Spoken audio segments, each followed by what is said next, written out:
neste mês de maio, estamos refletindo na série, né, Casos de Família. Hoje nós estaremos dando continuidade à nossa mensagem do último domingo, Uma Família Extraordinária, segunda parte, né?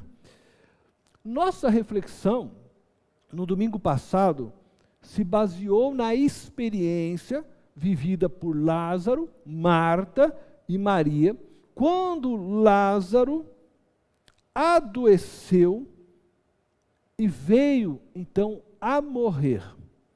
A morte de Lázaro trouxe à luz o amor de suas irmãs.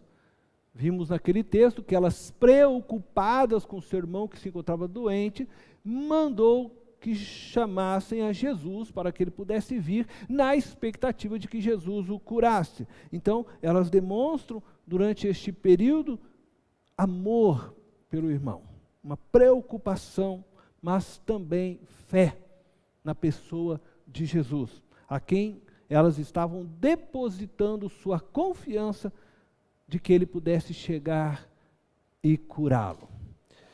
Dessa experiência, então, vivida por esta família extraordinária, nós destacamos, naquela ocasião, duas lições.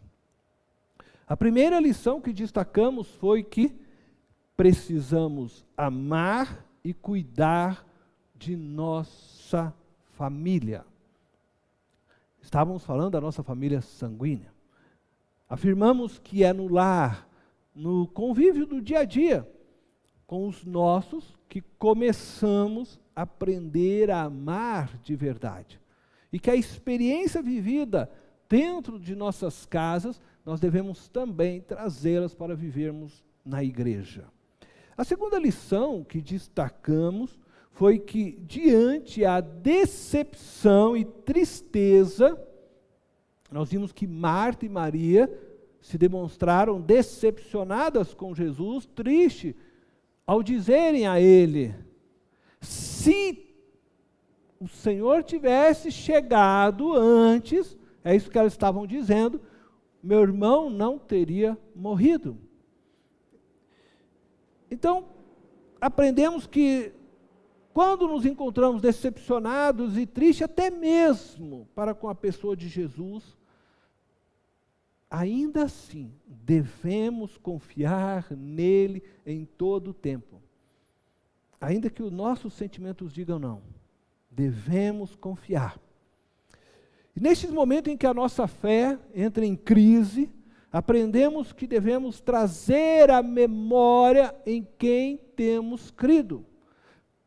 Lembre-se, dissemos, do que Jesus fez por você na cruz.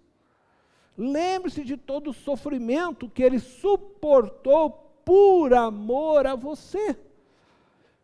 E é por isso que nós podemos dizer: não há por que duvidar do amor de Deus, do amor de Cristo. Hoje, iremos destacar, então, algumas lições que aprendemos ao olhar para cada um dos membros desta família extraordinária. O que eu vou fazer hoje, então, é olhar para cada um agora separadamente e vermos o que podemos aprender com cada um deles. Vamos começar com Lázaro. O que podemos aprender com Lázaro? O que ele tem a nos ensinar? Vejamos então o que os textos bíblicos nos dizem sobre Lázaro. E eu quero convidar você a me acompanhar, primeiramente no texto de João, capítulo 11, verso 1 e 3. João 11, verso 1 e 3. Diz assim: havia um homem chamado Lázaro. Ele era de Betânia, do povoado de Maria e de sua irmã Marta. E aconteceu que Lázaro ficou doente. Então as irmãs de Lázaro mandaram dizer a Jesus: Senhor, aquele a quem amas está doente. Agora eu quero ler com vocês João 12, verso 1 e 2. João 12, verso 1 e 2, diz: 6 dias antes da Páscoa, Jesus chegou a Betânia, onde vivia Lázaro, a quem ressuscitara dos mortos. Ali prepararam um jantar para Jesus. Marta servia, enquanto Lázaro estava à mesa com ele. Agora eu quero ler com vocês João 12, este mesmo capítulo, do verso 9 ao verso 11. Então nós vamos ler verso 9, 10 e 11. Enquanto isso, uma grande multidão de judeus, ao descobrir que Jesus estava ali, veio, não apenas por causa de Jesus, mas também para ver Lázaro, a quem ele, Jesus, ressuscitara dos mortos. Assim, os chefes dos sacerdotes fizeram planos para matar também Lázaro, pois, por causa dele, muitos estavam se afastando dos judeus e crendo em Jesus. Amém? Esses 3 textos, eu destaquei algumas coisas como referência, nos trazem algumas afirmações aqui que podemos hoje concluir. Então nós podemos primeiramente afirmar que Lázaro era um grande amigo de Jesus e muito amado por ele. Também podemos afirmar que a ressurreição de Lázaro foi um grande testemunho do poder de Jesus, o que levou os chefes dos sacerdotes a planejarem a morte de Lázaro. Sua ressurreição anunciava que Jesus era o Messias e derrubava qualquer argumentação contrária. Lázaro era a evidência viva, a prova viva de que Jesus era o Messias, o Filho de Deus, a ressurreição, como o próprio Jesus havia dito. Lázaro se tornou um marco do extraordinário de Deus. As pessoas iam a Betânia para conhecê-lo. Todos queriam ver o homem que ressuscitou da morte depois de 4 dias. A vida de Lázaro, Marta e Maria foram transformadas a partir deste evento extraordinário. Eles se tornaram testemunhas de Jesus Cristo e de seu poder. Então, a lição que aprendemos com Lázaro é que nós, que ressuscitamos pela fé com Cristo Jesus, devemos testemunhar a nova vida de Cristo em nós. Lázaro se tornou uma testemunha viva, inegável da graça e do poder de Deus. Assim devemos ser nós hoje. Para podermos realizar este testemunho, fomos capacitados por Deus, conforme nós podemos ver em Atos, capítulo 1, verso 8. Eu convido vocês a lerem comigo. Atos 1, 8. Mas receberão poder quando o Espírito Santo descer sobre vocês, e serão minhas testemunhas em Jerusalém, em toda a Judéia e Samaria e até os confins da terra. Recebemos poder da parte de Deus por meio do Espírito Santo para testemunharmos a vida de Jesus que opera em nós. Eu e você precisamos testemunhar com palavras e atos os feitos de Jesus. Por isso eu quero dizer a você hoje: evangelize, ganhe almas para Jesus. Ele te deu poder para isso. E não deixe esta obra de evangelização, não deixe esta obra de ganhar almas para amanhã. Amanhã pode ser tarde. Seja sua vida uma afirmação de que Jesus é real e de que Ele vive por meio de você. Que todos ao seu redor, ao olharem para você, possa perceber Cristo em você e possa conhecer o amor de Deus através de você. Evangelize com sua família. Nós estamos neste mês falando de família, e nós estamos aqui vendo Lázaro, Marta e Maria testemunhando Jesus Cristo. Evangelize com sua família, abra a porta de sua casa e comece um grupo pequeno em sua casa. Transforme o seu lar em um ambiente de evangelização e de comunhão entre os irmãos. Faça de sua casa uma referência do agir de Deus. Assistimos hoje, através do vídeo, o quanto o grupo pequeno, quanto um GP tem feito bem para a vida do Danilo e da Tati. Eles falaram que se sentem acolhidos, que através do grupo pequeno, eles se sentem parte de uma família. Abra a sua casa. E ouse convidar para fazer parte de seu grupo pequeno, seu grupo de estudo, de comunhão, de oração. Famílias que estão chegando na igreja, que estão em busca de novos relacionamentos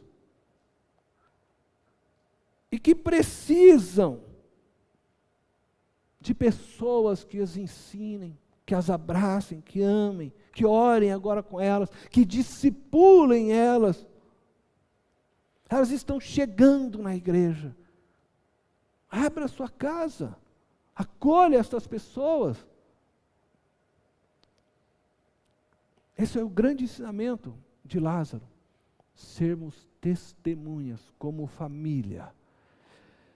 Vamos olhar agora para outro personagem. Vamos olhar para Marta. O que Marta tem a nos ensinar? Vejamos então o que os textos bíblicos nos dizem sobre Marta. Eu quero começar lendo Lucas, capítulo 10, nós vamos ler do verso 38 ao verso 42. Caminhando Jesus e os seus discípulos chegaram a um povoado, onde certa mulher chamada Marta o recebeu em sua casa. Maria, sua irmã, ficou sentada aos pés do Senhor, ouvindo-lhe a palavra. Marta, porém, estava ocupada com muito serviço, e aproximando-se dele, perguntou: Senhor, não te importas que minha irmã tenha me deixado sozinha com o serviço? Dize-lhe que me ajude. Respondeu o Senhor: Marta, Marta, você está preocupada e inquieta com muitas coisas. Todavia, apenas uma é necessária. Maria escolheu a boa parte, e esta não lhe será tirada. Quero convidá-los à leitura de João 12, verso 2, onde também nós vamos encontrar uma passagem referente a Marta. Diz assim: ali prepararam um jantar para Jesus. Marta servia, enquanto Lázaro estava à mesa com ele. É o jantar na casa de Simão o leproso. Estes dois textos bíblicos nos apresentam claramente quem era Marta. Uma mulher trabalhadora, que tinha o prazer de servir. Sempre que aparece o nome de Marta, ela está correndo, fazendo serviço, servindo. Ela está servindo. O nome Marta se origina de uma raiz do aramaico, que significa dona ou patroa, podendo também ser traduzido como dona de casa. Fala tudo já, né, a respeito de Marta. Agora, a primeira lição que aprendemos com Marta é que devemos praticar a hospitalidade. No texto de Lucas, nós destacamos que Marta recebeu Jesus em sua casa. Acredito que Marta, ao ouvir Jesus ensinando em Betânia, logo percebeu que ele era diferente dos demais rabis e o convidou a se hospedar em sua casa. O escritor da carta aos Hebreus recomenda a nós que sejamos hospitaleiros, pois, segundo ele, alguns fazendo isso, hospedaram anjos em suas casas. O apóstolo Pedro e o apóstolo Paulo, em suas epístolas, ordenam a todos os membros da igreja que sejam hospitaleiros.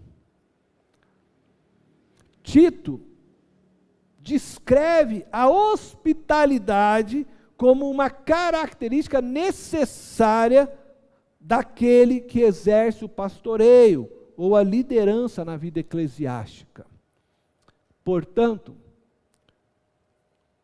seja você hospitaleiro.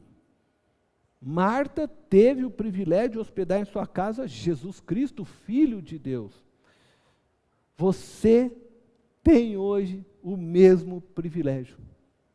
Abra a porta de sua casa e receba os filhos de Deus, e também o estrangeiro, pois sem saber, você poderá estar recebendo anjos em sua casa.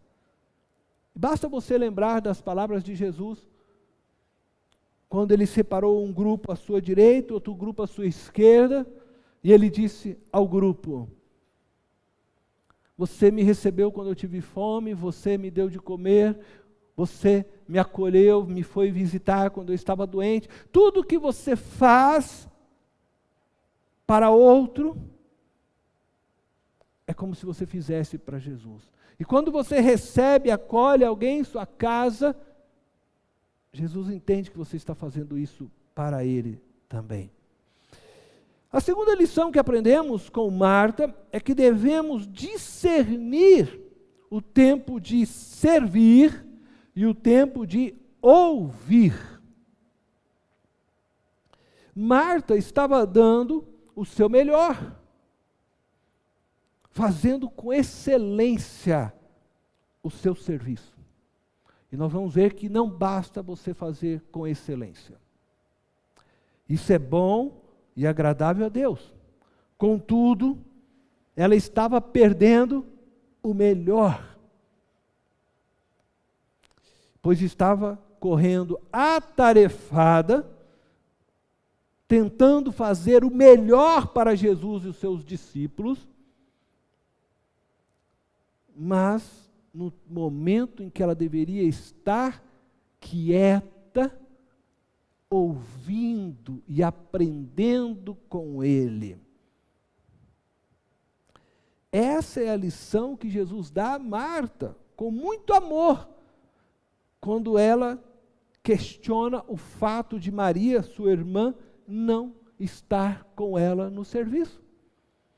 Jesus diz para ela: Marta, Marta, você está correndo feito louca, você está atarefada, você está fazendo, você está exausta, quando só uma coisa era necessária. E aí ele diz: Maria escolheu a melhor parte, e isto não vai ser tirado dela. Precisamos compreender que todos nós somos chamados para servir. E cada um de nós recebeu de Jesus Cristo um dom para exercermos o nosso serviço, a nossa vocação. Contudo, é imprescindível que saibamos quando devemos servir e quando devemos permanecer aos pés de Jesus. A qualidade e a eficiência do nosso serviço espiritual são influenciadas pelo tempo que permanecemos aos pés de Jesus. Podemos realizar muitas coisas e aparentemente termos muito êxito,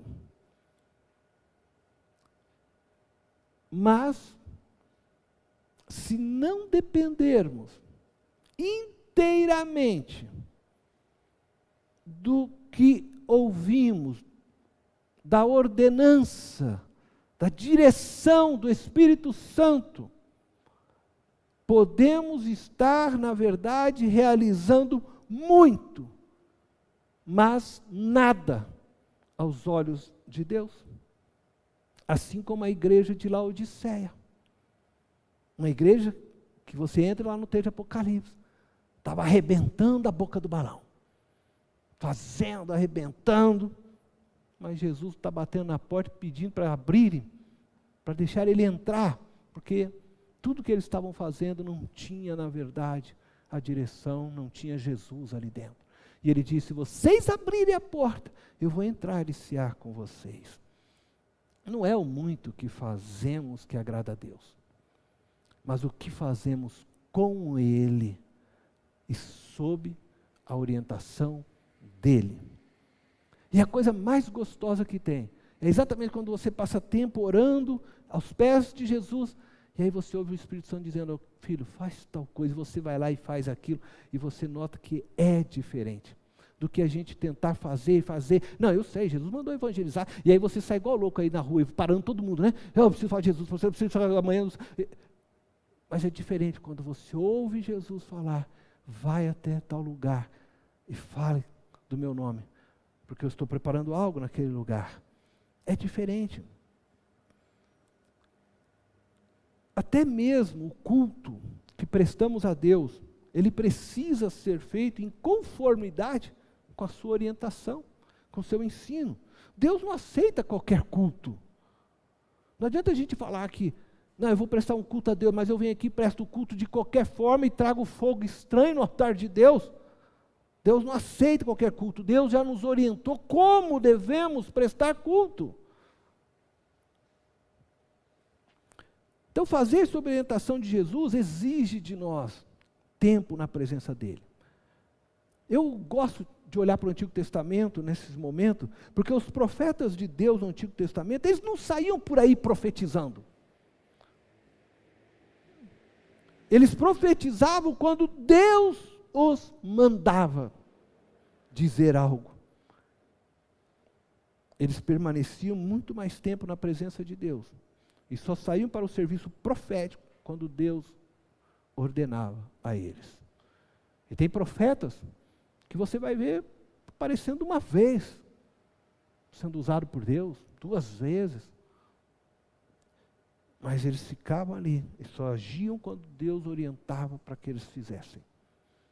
A terceira lição que aprendemos com Marta é que Jesus tem mais interesse em nós do que no nosso serviço. Jesus tem mais interesse em você, como ser humano, do que no serviço que você presta a Ele.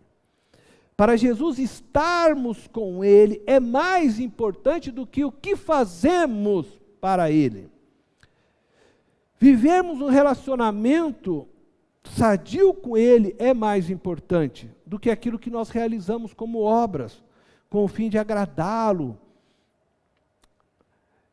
Nós não precisamos tentar conquistar Jesus, Ele já nos ama, Ele morreu e deu sua vida por nós, Ele quer realizar coisas conosco, por isso Ele quer que a gente fique tempo em sua presença, para ouvir dEle, e Ele junto conosco realizar algo, e isso é extraordinário, quando você faz com Cristo. Ele tem prazer nisso. E é interessante que quando nós fazemos algo, e nós somos levados pelo Espírito Santo, impulsionados, é Deus agindo através de nós. Por isso que, na verdade, o que Ele quer é a nossa comunhão com Ele. E Ele nos faz instrumentos na sua mão para a sua glória. E tudo que nós fazemos debaixo do seu poder, da sua graça, do seu cuidado. E o que nós realizamos vem dele mesmo, é poder dele, é graça dele. Então, ele quer que a gente tenha comunhão com ele. O nosso serviço a Jesus deve ser resultado de nossa relação com ele, e não um meio para nos relacionarmos com ele e conquistarmos dessa forma pontos com ele. Não fazemos obras para ganhar Jesus. Não. Nós fazemos obras porque o Espírito Santo de Deus habita em nós, opera em nós, nos guia e nos conduz a isso. E aí nós fazemos isso com amor, por amor, por amor, por amor. Se não tiver amor no que você faz, diz o apóstolo Paulo, de nada vale, ainda que você entregue o seu corpo para ser queimado. Mas sem o amor, de nada vale. Quanto mais permanecemos na presença de Jesus e absorvemos os seus ensinos, mais nossa vida é colocada em ordem e mais equilibrada nossa vida se torna. Servimos então melhor a Deus quando dedicamos mais tempo de nossas vidas aos seus pés. Né? Marta buscou agradar ao Senhor Jesus por meio dos seus serviços domésticos. Preparou bolos gostosos, né? Quibe, sei lá o que, né? Comidas lá também, um pão, tudo gostoso. Mas Jesus disse, não era nada disso, Marta, não era nada disso, bastava uma coisa. Era uma coisa só. Você escolheu as demais que não precisavam. Maria escolheu a parte certa, a melhor parte. Jesus não a repreendeu porque ela estava preparando um café, Jesus não a repreendeu pelo bolo, Jesus não a repreendeu pelos quitutes, tudo sei lá o que ela pode ter feito naquele momento. Não, não foi pelo serviço realizado, mas pela escolha errada que ela fez. Marta, por não ter entendido que Jesus tinha mais interesse nela, como pessoa, como ser humano, ficou preocupada em como agradar a Jesus. E ainda vai lá pedir para que ele mandasse Maria ajudá-la, né? Pois ela já estava exausta e cansada. Entretanto, tudo que Jesus desejava era ter mais tempo com ela.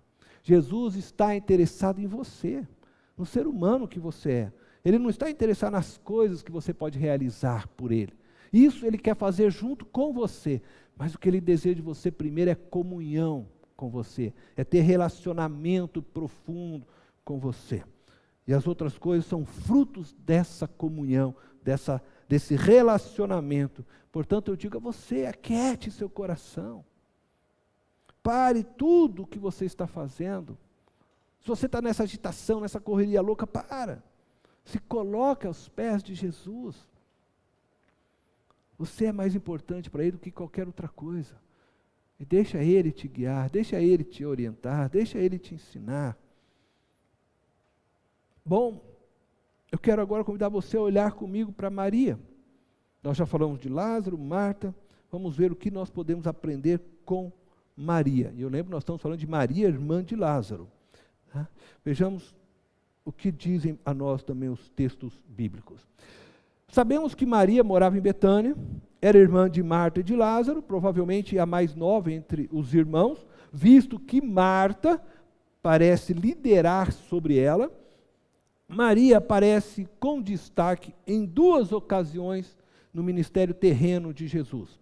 A primeira ocasião de destaque se encontra no texto que já lemos hoje, Lucas capítulo 10, do verso 38 ao 42.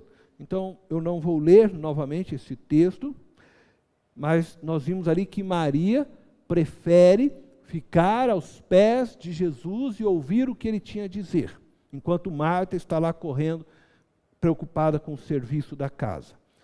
Na segunda ocasião de destaque, este se encontra no texto de João, capítulo 12, versículo 3, quando Maria, em um jantar na casa de Simão, o leproso, ungiu os pés de Jesus. Diz assim o texto.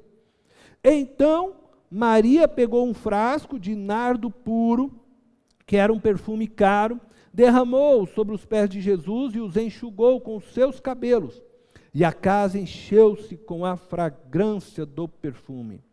A primeira lição que aprendemos com Maria é que a adoração pessoal precede o serviço.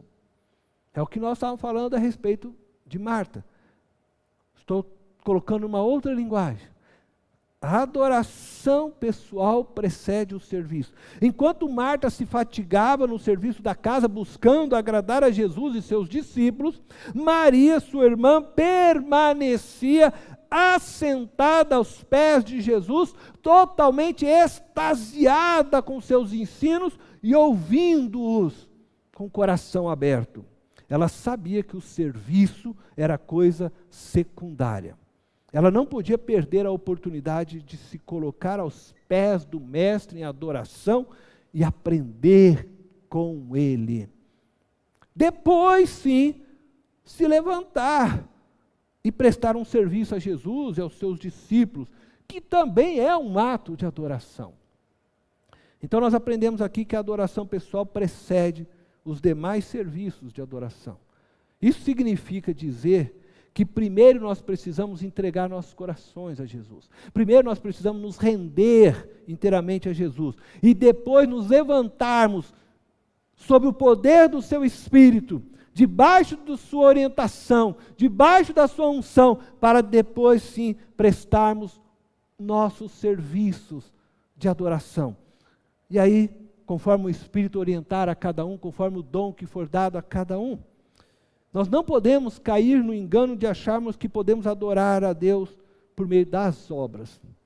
Nós precisamos primeiro entregar nossos corações e cultivarmos com Ele uma relação pessoal. E depois, então, prestarmos a Ele o serviço como oferta de adoração. A segunda lição que aprendemos com Maria é que seremos alvos de críticas e condenação por manifestarmos profunda adoração a Jesus Cristo. É interessante, né? Maria, todas as vezes que ela foi prestar adoração, ela foi alvo de crítica. Primeiro, Maria foi criticada por sua irmã Marta, que desejava que ela servisse com ela. Naqueles dias, as mulheres não deviam ficar reunidas com os homens. Elas deviam servir os convidados da casa. O que Marta estava pedindo a Maria era o que era costume daquele tempo. Era hábito. A mulher não ficava lá junto com os homens, junto com o rabi aprendendo. Maria quebrou o protocolo cultural de seus dias para ficar mais tempo com Jesus.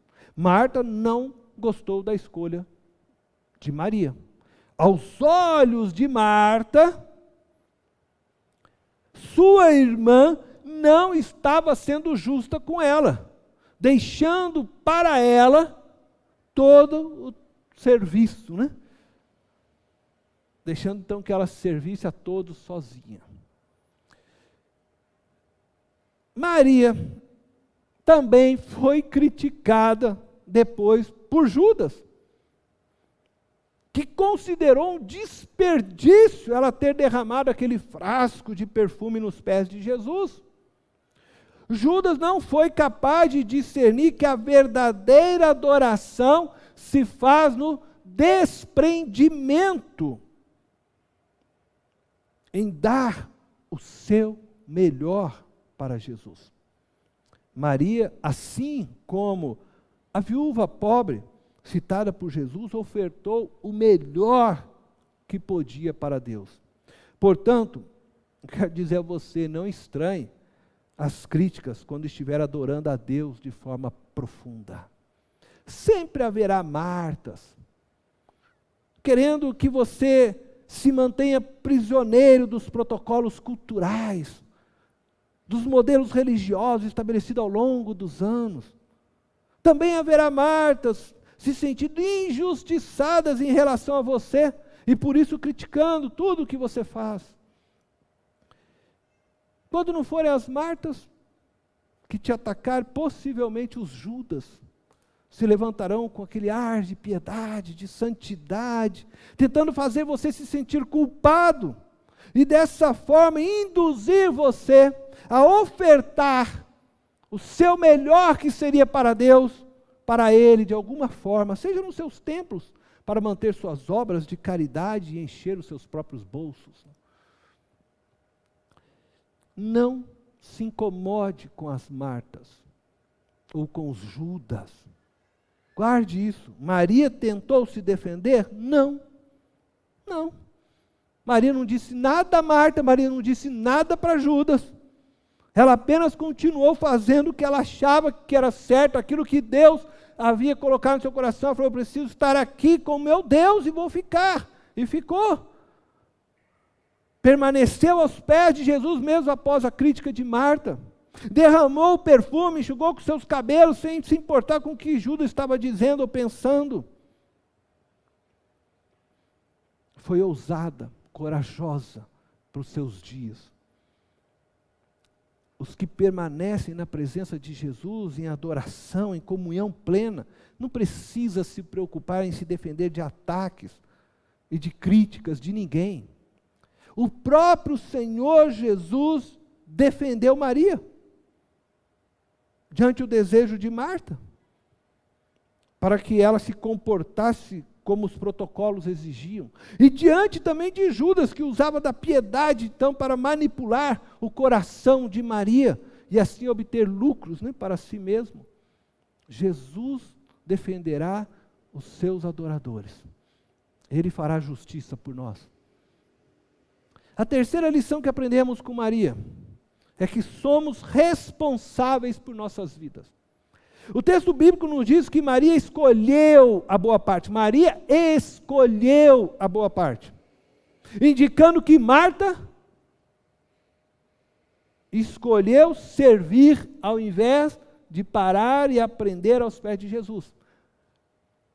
Jesus disse: Maria escolheu a melhor parte. Isso não será tirado dela. Ao mesmo tempo, ele estava querendo dizer para Marta: Marta, você escolheu errado. Só tinha uma coisa necessária, você escolheu errado.